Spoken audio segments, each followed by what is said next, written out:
Hi, I'm Stephanie. I'm the equine manager here at Star, and I was going to show you all our wash bay.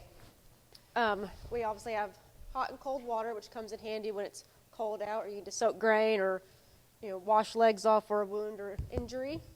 Our lights right here are on the side instead of above the wash bay. That way, if there's a wound or the vet or farrier's here, it doesn't make a shadow underneath the horse. That way you can see everything. We have plenty of storage up here for medicines, wound care, hoof treatments, shampoo, conditioner, detangler.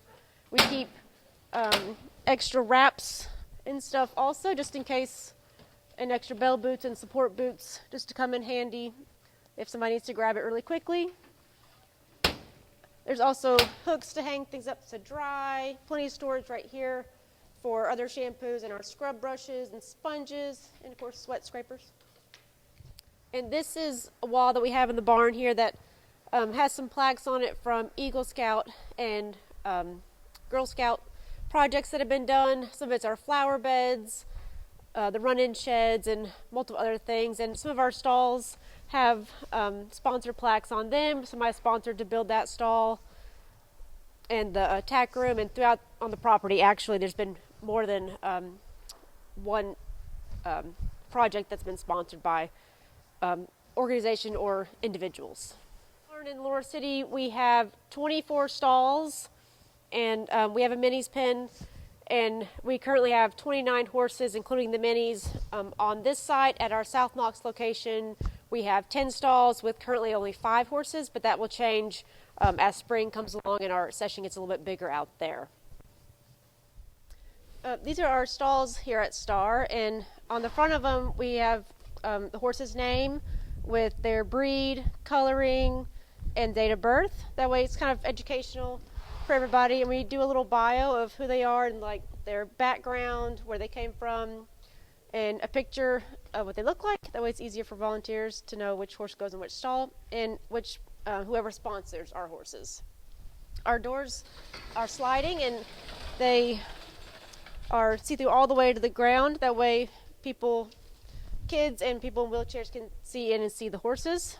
On the front, we do put our hay amounts for volunteers and barn helpers to know how much each horse gets, because it's all different.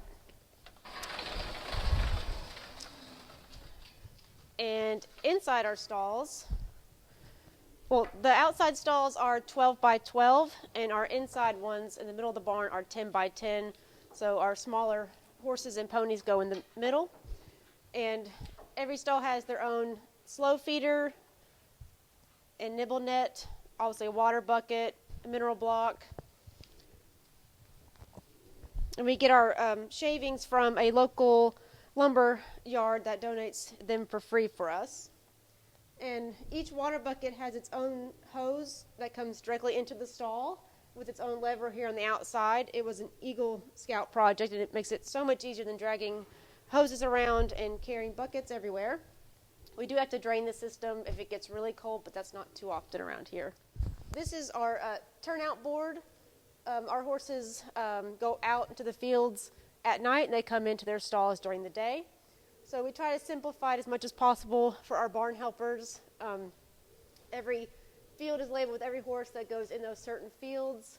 And depending on, we do have some dry lots that we use, or sometimes there's horses that might stay out 24/7 for some reason.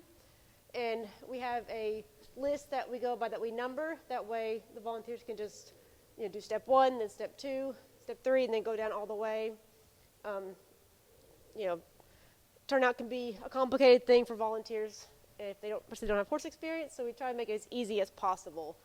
We also put the hay amounts that go into our dry lots right there to simplify. This is where we hang our turnout blankets. Not every horse gets one, but some of them are older or don't grow a thick coat because they've been show horses in previous life.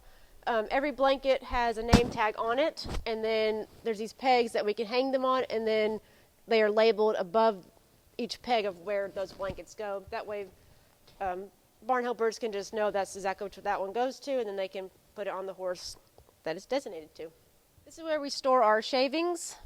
It's convenient. There's a garage door on the back where you can back the dump trailer up and then just load it right in, so no shoveling it out of the trailer.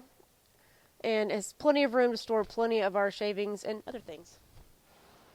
The barn down there is our hay storage barn. We are fortunate enough here to bale our own hay. We put up over 2,000 bales a year, and we store all of it down there, and we bring it up to the barn in here to store as much as about close to 100 bales we can store in here. That way it's less of a fire hazard in the barn area here.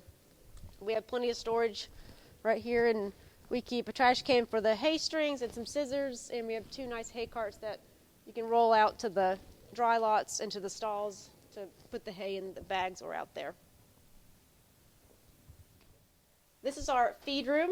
We have a nice big dry erase board right here where we have our AM feed list and our PM feed list. Every horse gets some amount of grain in the morning. Some might just be like a little sprinkle just to say thanks for coming in. It's color coded for which grain which horse gets with the color on top of the can. So then rich is blue, so it's written in blue. That way it's just kind of easier for our volunteers. That's a lot of horses to feed and keep up with and give the right amounts. We have our feed scoops are also labeled for size. That way it's not as much guessing. And our supplements, we have different supplements, and of course we just label those according to what the horses get. We also use a lot of smart packs for the convenience of it, and they're all labeled here. And we do have a lot of older horses that need to have their grain soaked, and these little buckets come in really handy for soaking them and carrying them around, not have to slosh out. And we do a lot of pre-soaking for volunteers, so that way it's already ready to go, and they just have to dump it into the stall. It's very convenient to have plenty of those around. And we have a little checklist up here that we initial, whether it's staff or volunteers, that those horses got fed. We have 2 horses that get fed 3 times a day. That way there's no double feeding, or everybody knows that, okay, this has already gotten done and they don't need to do it. This is our blanketing chart for the winter blankets. I make a list right here of, like, list A is the horses that get it most often, most all winter. It's the older guys or the ones that don't have a good winter coat. And then list B is kind of the next ones. And so there's the AM instructions and PM instructions. And that way they can match up, you know, which list needs to be on. And right here we printed off kind of some instructions on how each blanket is connected or put on, because every blanket has a different way of the front straps or the leg straps versus the tail cord. It just gives a little, I guess, description of how each one should be done, and because they're all so different.